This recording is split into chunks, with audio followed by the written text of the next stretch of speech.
morning, everyone. So, today we are going to see the module 6 of Structural Analysis 3, that is Structural Dynamics. So, I'm planning to cover this module by analyzing the previous year question papers. So, let us see the first question paper we are going to see.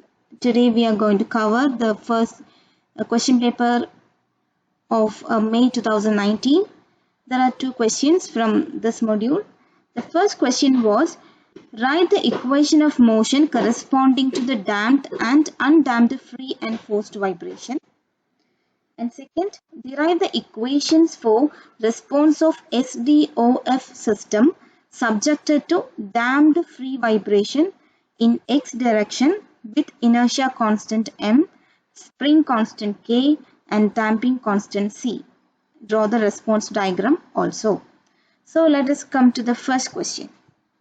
So in structural dynamics, we are mainly dealing with vibrations of the structures.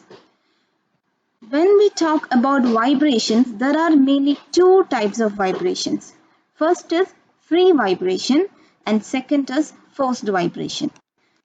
When I say free vibration, it means when I apply a force, a structure will start vibrate. Force can be a wind force, an earthquake force, or any external force coming to a system.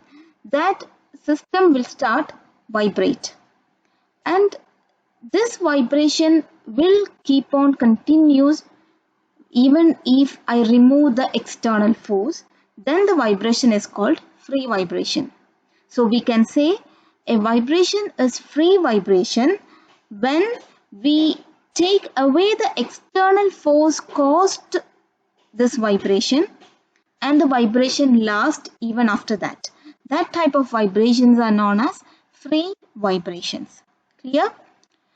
And next is forced vibration. Forced vibration means when I give an external force and the vibration is developed or vibration occurs, and this vibration will stop the moment I take away the external force, or when I stop the external force, the vibration stops with that. At that moment itself, that type of vibrations are known as forced vibration. So we have free vibration where vibration occur even with no external force, and forced vibration is the vibration stops when the external force is removed. Okay, so this is the free and forced vibration. And now when we say damped and undamped, you might have heard about damped. Damped means when the vibration start, the object or the structure vibrate with this amplitude, say y1. Y1 is the amplitude at the start of the vibration, and this amplitude decreases during the time. This is known as damped vibration. Damped vibrations are the main vibration or the vibrations occur in real world.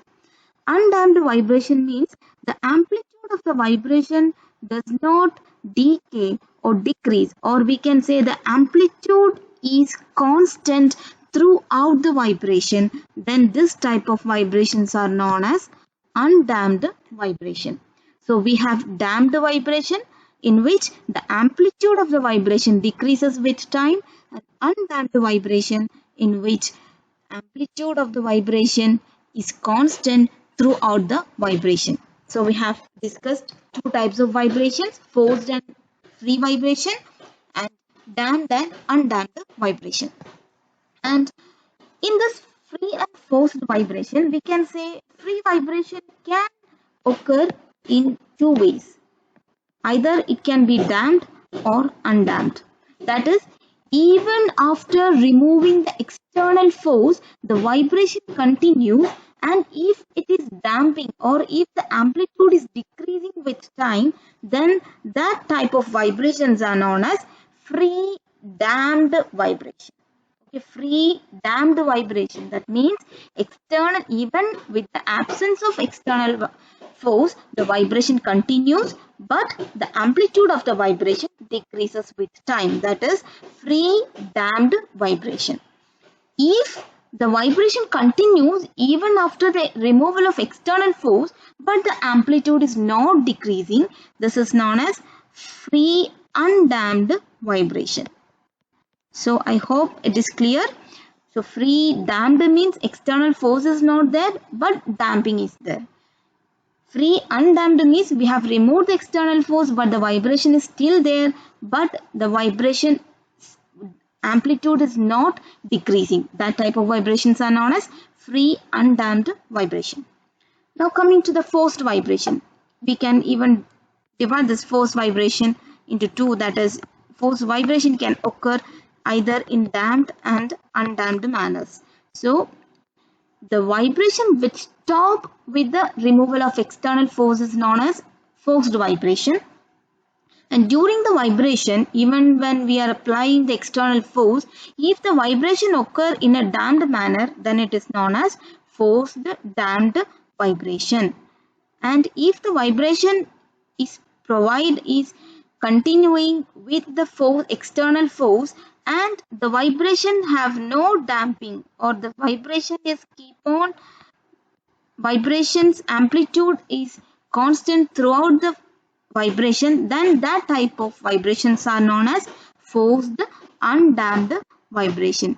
So when we say forced, you should remember there is an external force exists. When we say free, there is no external force exists. So this is the main difference between free and forced vibration and damped and undamped vibration. Okay. Now let us move to the question. The question was to write the equation of motion corresponding to damped and undamped, free and forced vibration. Okay. So let us see the equation of motion for free undamped vibration. So in structural and dynamics, we should know that when we talk about the vibrations or when we talk about the dynamics, we convert the all real world structure into a mass spring system. It is known as spring mass system. Spring mass system. That is, if we have a structure, that structure have a mass. Obviously, the structure will have a mass. It is taken as mass. And if the structure is connected with columns or beams which have a stiffness, then the materials or the structures with stiffness is taken as spring. And in structural dynamics, we convert the real world structure into a spring mass system. Okay. So let us say K is the stiffness of the spring. It can be a cantilever, it can be a beam or column or anything with stiffness. Okay. So the stiffness of that structure is taken as K, and we represent the structure with stiffness as spring. And the structure which have a mass. So let us say, let us take a water tank. So we have a water tank which was supported with 4 columns. Okay. So 4 columns are there and we have a water tank with mass M. So this system can be converted into a spring mass system. So we have 4 columns. All the 4 columns have stiffness. So I'm taking them as a springs. Okay. And the water tank is taken as the mass.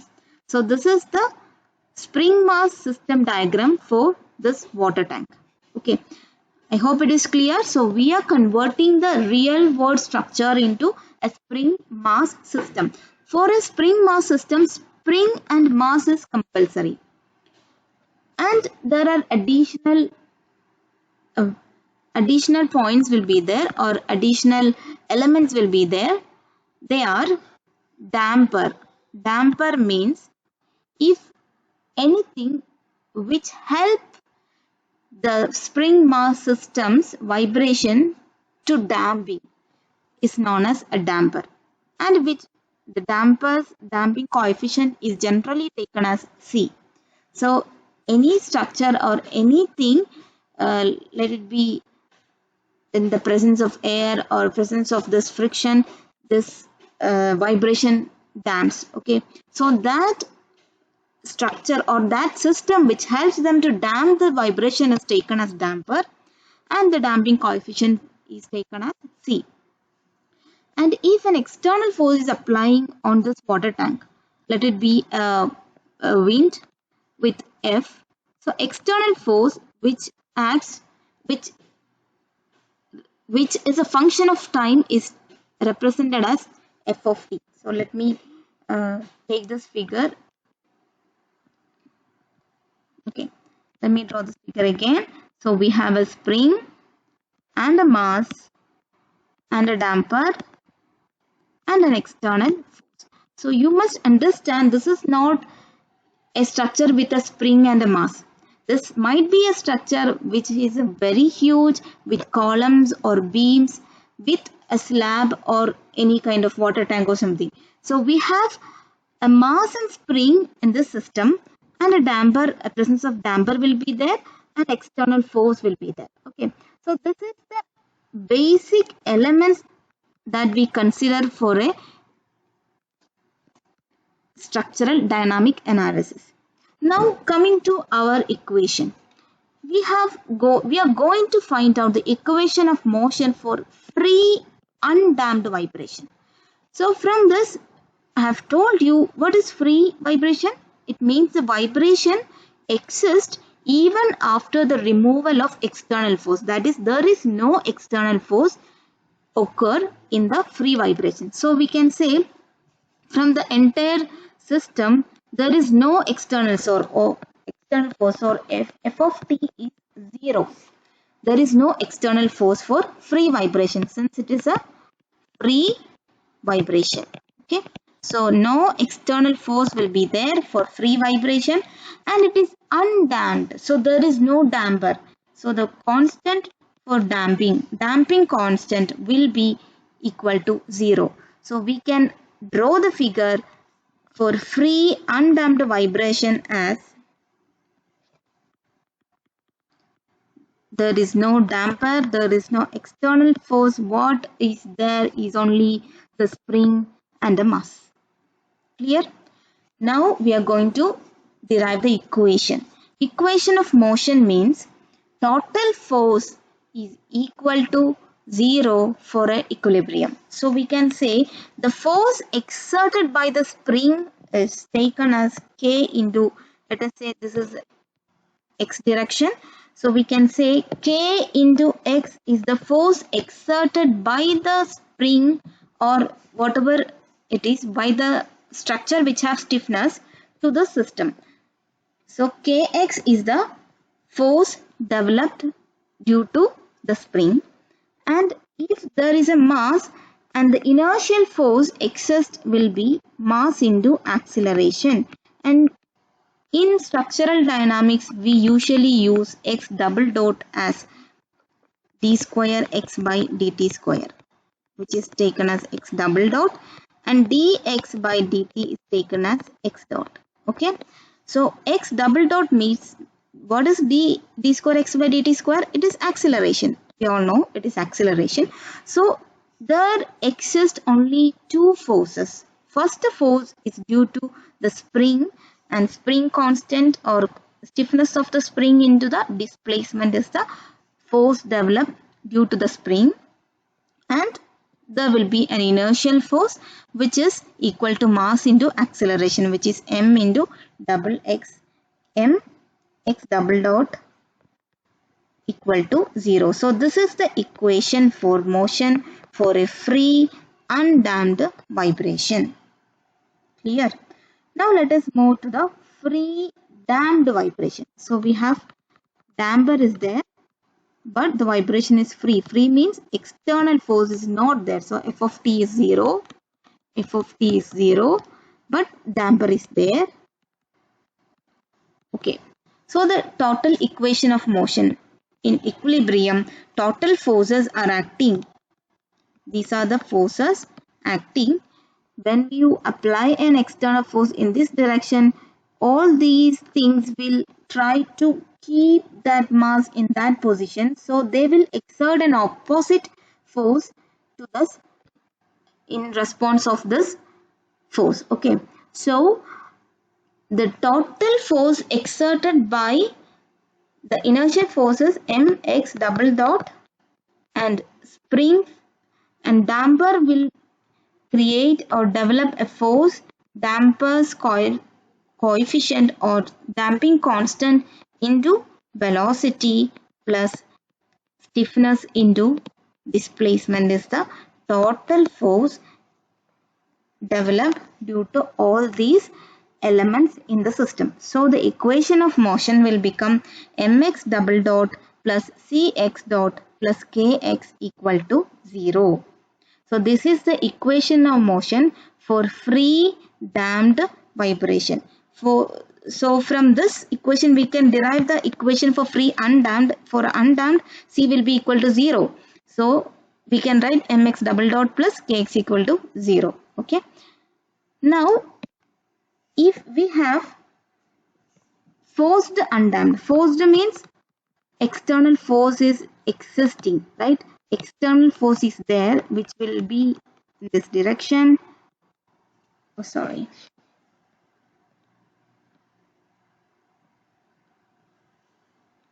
So forced undamped. So external force is there but damper is not present. So we have external force and a stiff spring with stiffness K and as mass M. So the total forces acting, these forces are acting in this direction. So we can write mx double dot inertial force and spring force will be there, which is equal to F of t. Since they are acting in this direction and the external force is acting in the opposite direction, so we can write mx double dot plus kx equal to 0, or we can also write mx double dot plus kx minus f of t is equal to 0. We can also write in this manner, but generally we used to write mx double dot plus kx equal to f of t. Now equation of motion for forced damped vibration. So we have damper is there and stiffness, spring with stiffness K is there and external force is there since it is a forced vibration. So all of the elements are present. So total equation of motion is mx double dot plus cx dot plus kx is equal to f of t. So this is the equation of motion for forced damped vibration.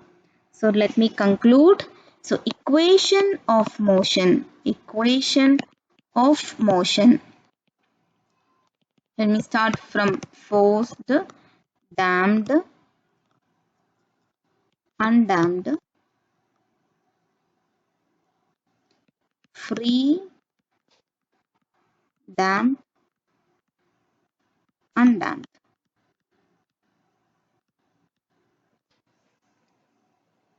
So equation of motion for forced damped is mx double dot plus cx dot plus kx is equal to f of t, and for forced undamped there is no damper, so mx double dot plus kx is equal to f of t. And for free damped means there is no external force but damper is there, so mx double dot plus cx dot plus kx is equal to 0. And for undamped free vibration, mx double dot plus kx is equal to 0. So these are the equations of motion for free and forced, damped and undamped vibrations. Okay, now we will move to the second question, that was to derive the equations for response of SDOF system subjected to damped free vibration in x direction. Draw the response diagram also. So in this question, you must know what is SDOF system. SDOF means single degree of freedom system.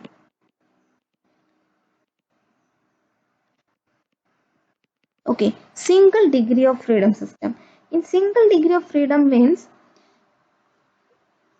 it is the freedom of vibration, and if the vibration is vibrating with respect to any one single direction, then it is known as single degree of freedom system, or simply SDOF.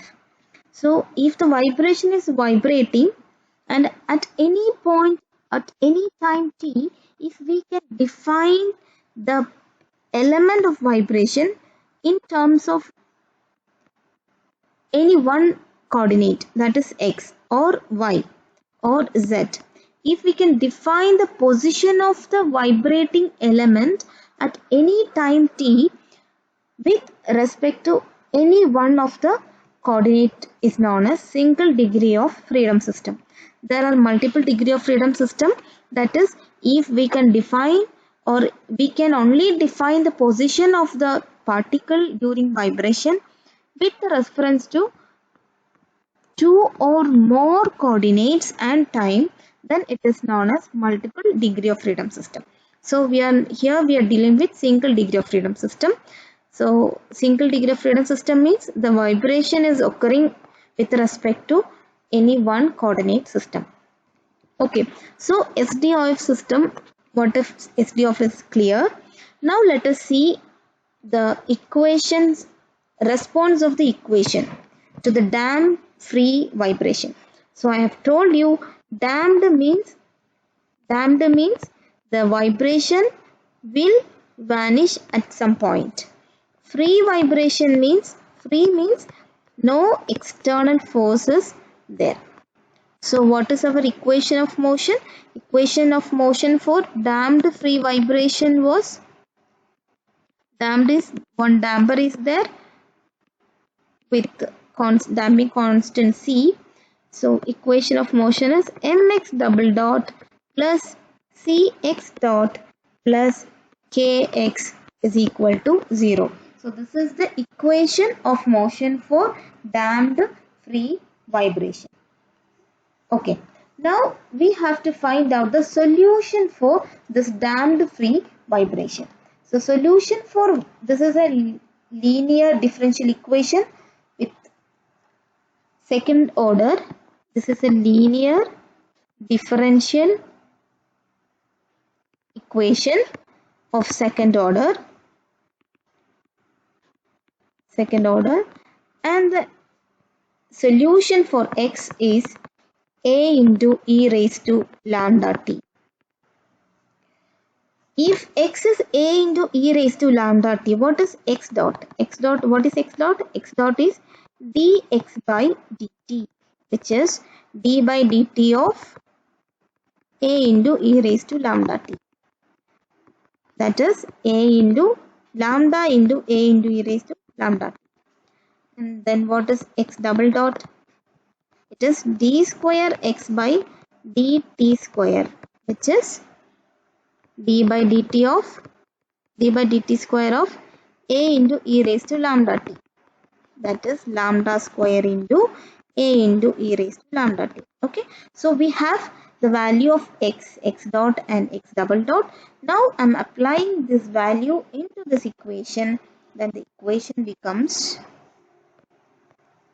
so equation was mx double dot plus cx dot plus kx is equal to 0. So m into lambda square a into e raised to lambda t plus c into lambda into a into e raised to lambda t plus k into a into e raised to lambda t, which is equal to 0. Just by substituting the values of x dot and x double dot in the equation, we get the equation as this. And when you look at this equation, we can see that a into e raised to lambda t is common in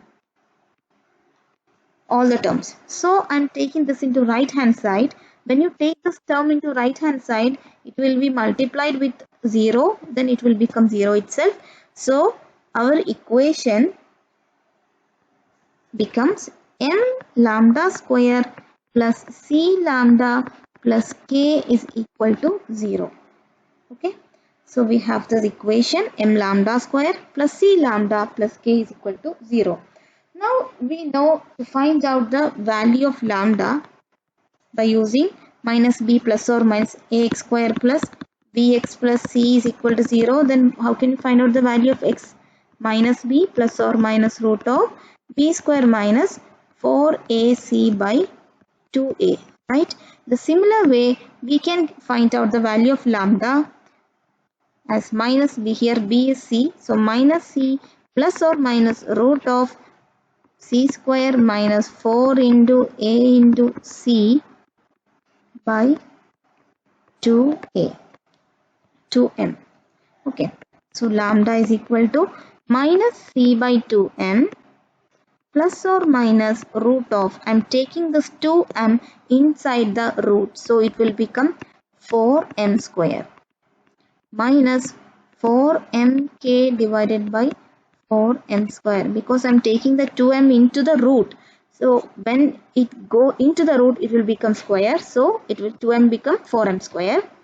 Now lambda's value is lambda is equal to minus c by 2m plus or minus root of c by 2m whole square minus 4m and 4m square get cancelled. So it will become k by m.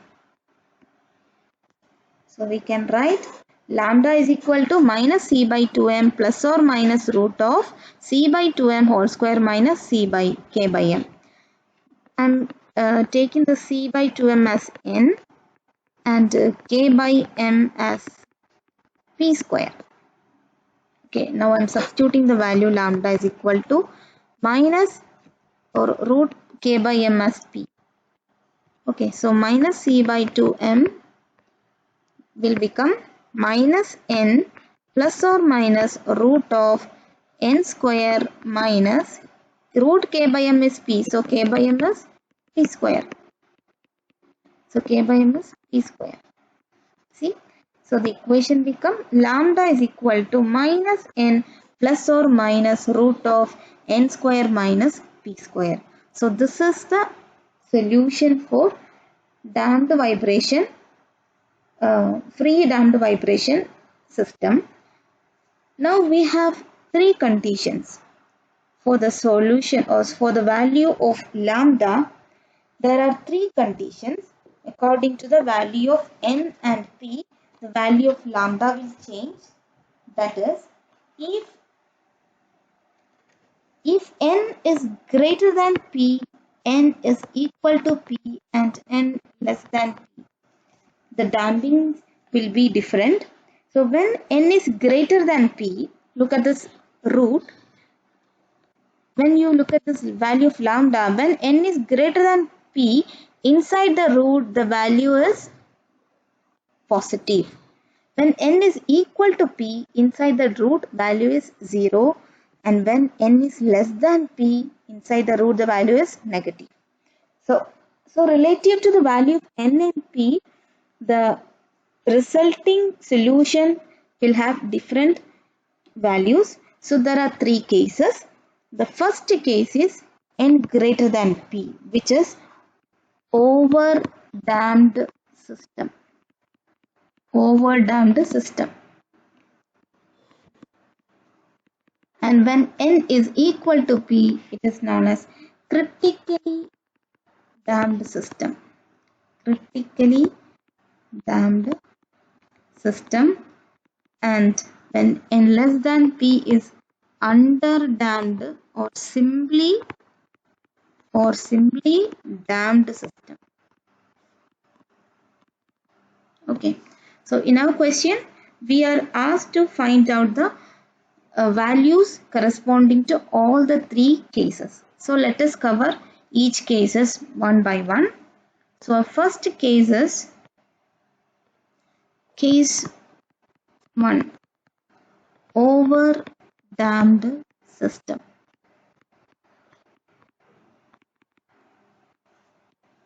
So you must remember we have the equation, basic equation of motion, that is mx double dot plus cx dot plus kx is equal to 0. The value of x is a into e raised to lambda t, and the value of lambda is obtained as minus n plus or minus root of n square minus p square, where n is equal to c by 2m and p is equal to root k by m. Okay, so this is our background. Now we are going to start or finding out the solution. So when n is greater than p, that is in overdamped system, look at the root. We have two roots, lambda 1 and lambda 2. Lambda 1 is minus n plus root n square minus p square, and lambda 2 is minus n minus root n square minus p square.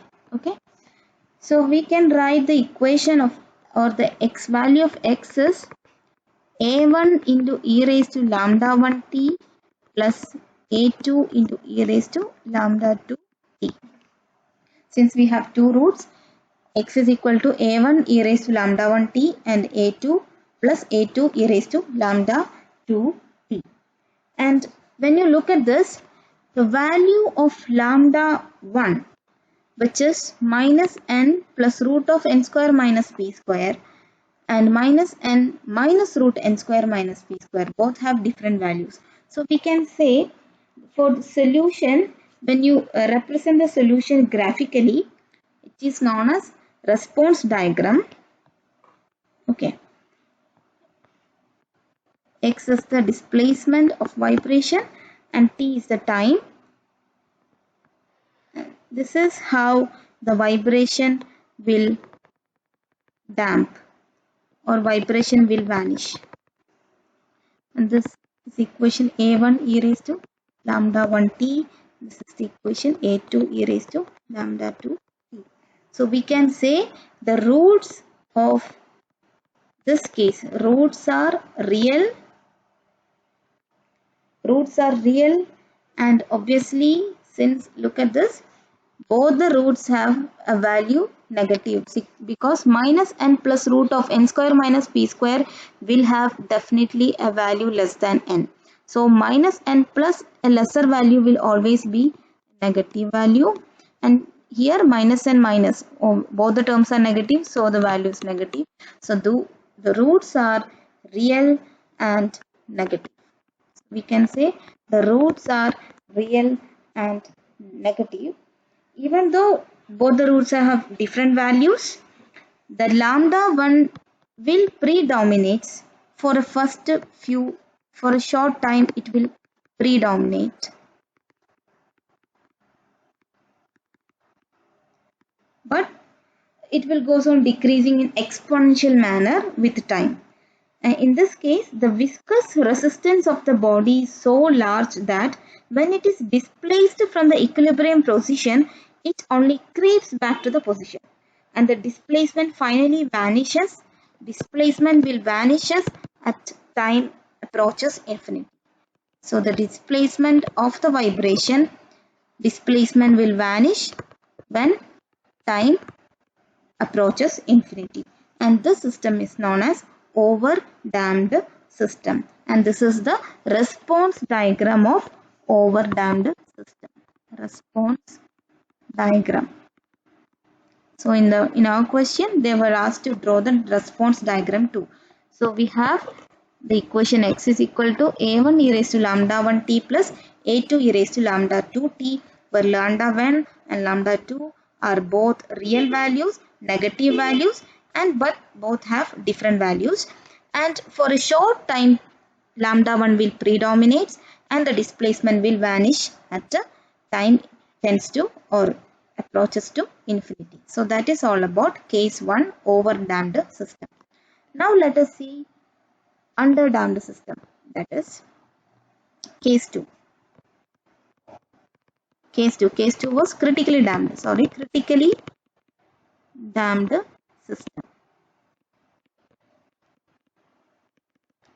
Here n is equal to p. For critically damped system, n is equal to p. That is, we have equation x is equal to a into e raised to lambda t, and we have lambda's value as minus n plus or minus root of n square minus p square, And it was said the value of n and e, if n and p have same value, then our lambda value will become minus n plus or minus root 0, which is also equal to minus n. So lambda is equal to minus n. So we can say lambda 1 and lambda 2 both are minus n and minus n. Even if minus n plus root 0 and minus n minus root 0 both are minus n. So we can say the roots are equal. Roots are equal, that is the value is minus n and negative. The roots are equal and negative, and the displacement of the mass reaches 0 asymptotically with time for this case. And let us see the response diagram. The response diagram is, since both have same root, we have a single diagram. So this is the diagram, and the value of x is a1 e raised to lambda t plus a2 e raised to lambda t, where lambda 1 is equal to lambda 2 is equal to lambda. So we can write a1 plus a2 into e raised to lambda t is the value of x. Okay. So we can say in this system, in critically damped condition, there is no oscillatory motion occur, and the system damping in the system is asymptotically comes to 0, or it will displacement of the mass will reach 0. Displacement of the mass approaches 0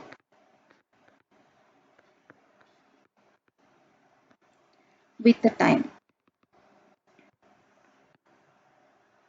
So this is the condition for critically damped motion. Okay, and when you look at n is equal to p, and we know n is c by 2m, so we can write c by 2m is equal to p, or c by 2m is equal to p means c is equal to 2mp, but c is known as critical damping coefficient. Critical damping coefficient.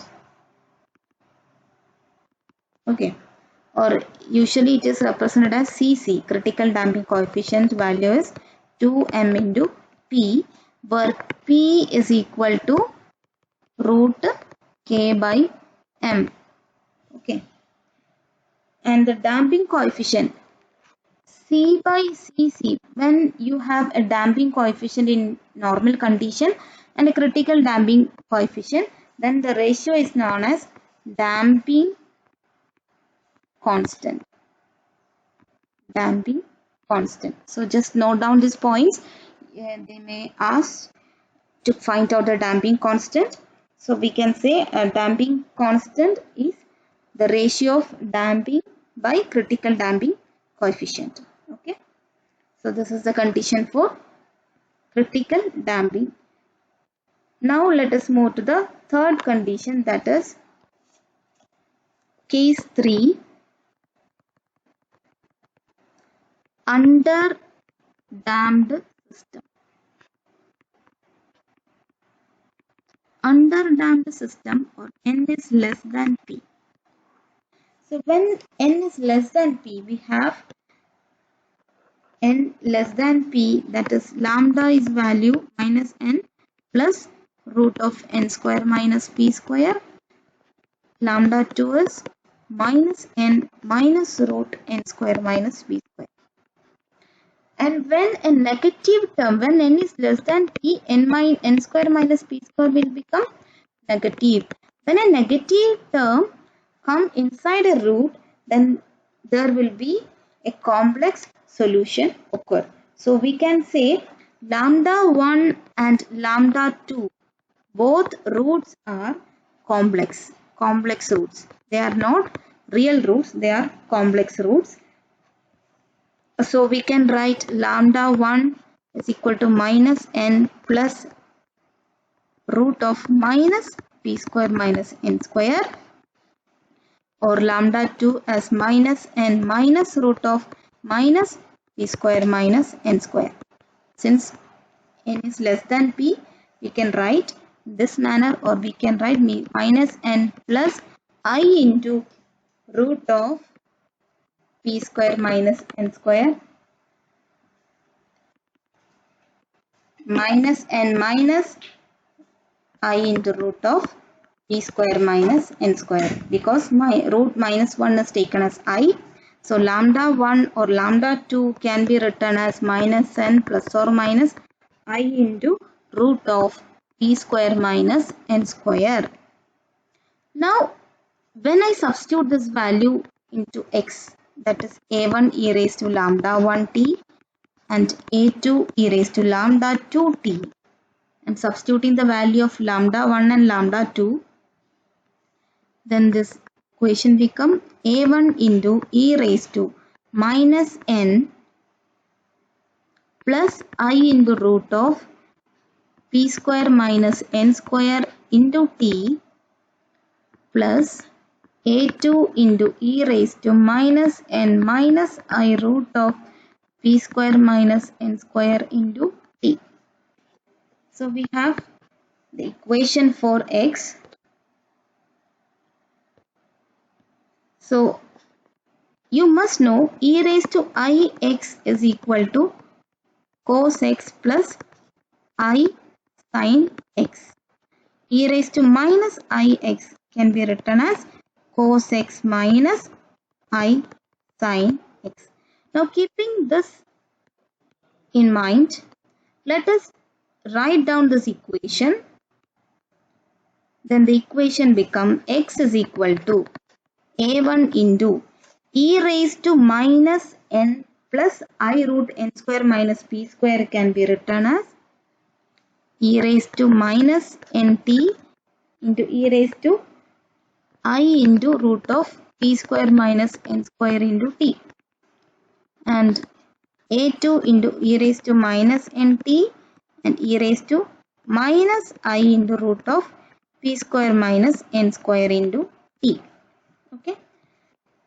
So we can write e raised to minus nt is common. So I am taking it common, e raised to minus nt into a1 e raised to I into root of p square minus n square into t plus a2 into e raised to minus I root of p square minus n square into t.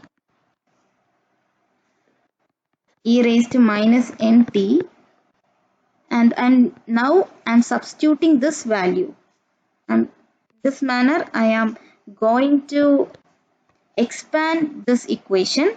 E raised to I root p square minus n square t can be written as a1 into cos root p square minus n square into t plus I sin root p square minus n square into t.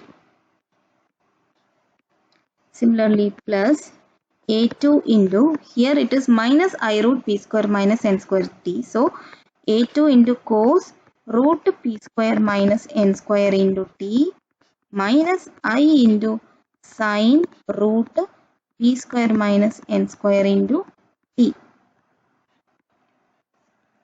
Okay. So e raised to minus nt, I can write a1 plus a2 into cos root p square minus n square into t plus a1 minus a2 into I sin root p square minus n square into t. Now I am substituting the value for a1 plus a2 as c1 and a1 minus a2 into I as c2. Okay, so I will get x is equal to e raised to minus nt c1 cos root p square minus n square into t plus c2 sin root p square minus n square into t. Okay, so the equation is comprised into this form. Now we have two constants, that is C1 and C2. From initial condition, that is when time is equal to 0, the displacement is taken as initial displacement, velocity is taken as initial velocity x dot 0, and putting these conditions into this equation, we can write x0 is equal to e raised to minus t becomes 0. So e raised to minus n into 0 will become e raised to minus 0, or which is 1.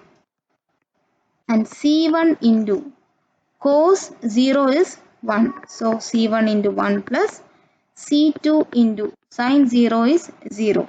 So we can write x0 is equal to C1, or C1 is equal to x0. So value of C1 is obtained as x0. Okay. Similarly, in order to get x dot, I have to differentiate this equation. That is, x dot is equal to e raised to minus nt into e raised to minus nt into, we have to differentiate this one. So e raised to minus nt into this term. So I am differentiating e raised to minus nt. So minus n into e raised to minus nt, c1 cos root p square minus n square into t plus c2 sin root p square minus n square into t plus e raised to minus nt. Now I am differentiating the second term, that is c1 cos root p square minus n square t and c2 sin root p square minus n square t.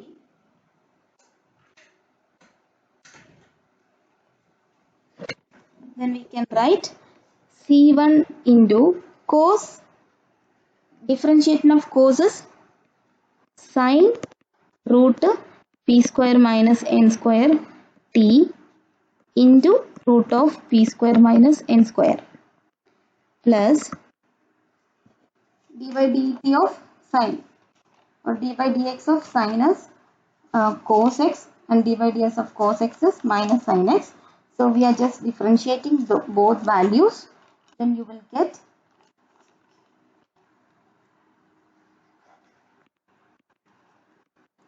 C2 into cos root p square minus n square into t into root of p square minus n square. Okay. So just substituting the value of t is equal to 0, then x dot become x dot 0 is equal to minus n into e raised to minus nt is 1 into c1 cos 0 is 1, so c1 plus c2 into 0 plus 1 into e raised to minus nt will become 1 into c1 into 0 plus c2 into 1 into root of p square minus n square. So I'm just writing it down. Minus n into c1 plus c2 into 0 is 0. So minus n into c1 plus c2 into root of p square minus n square. Or we can write c1 as value of c1, we have found out that it is x0. So I'm substituting that value here. So minus n into x0 plus c2 root p square minus n square is equal to x dot 0. So c2 is equal to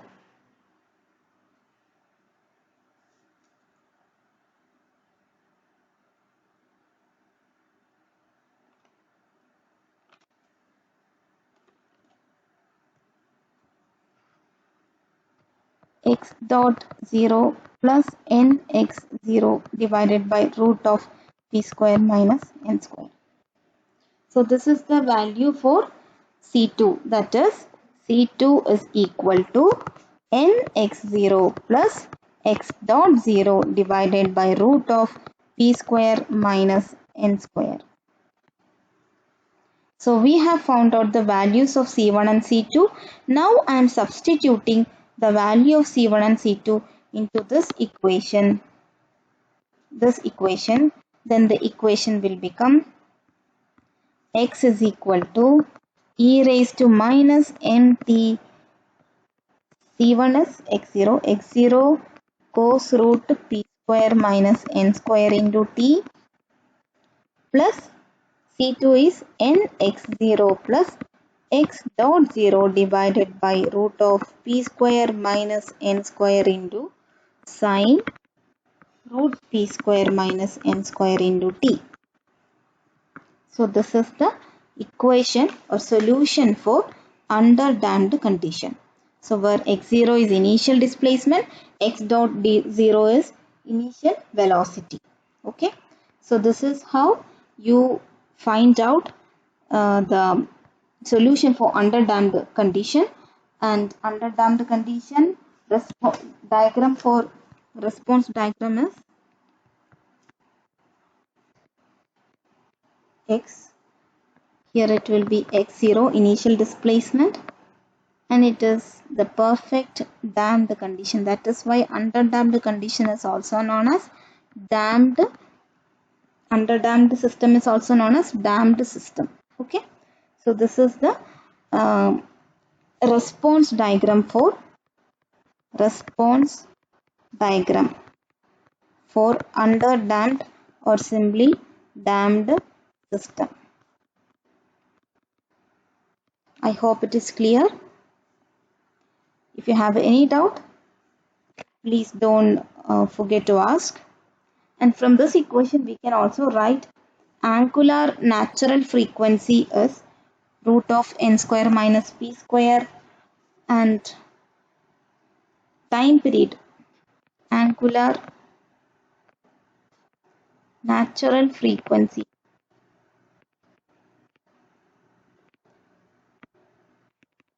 root of p square minus n square, and time period is 2 pi by angular frequency, which is 2 pi by root of p square minus n square. So this is the equation for angular natural frequency and time period. I just note it down here. Okay. So these are the method for solving damped free vibration, equation for damped free vibration. Okay. Thank you.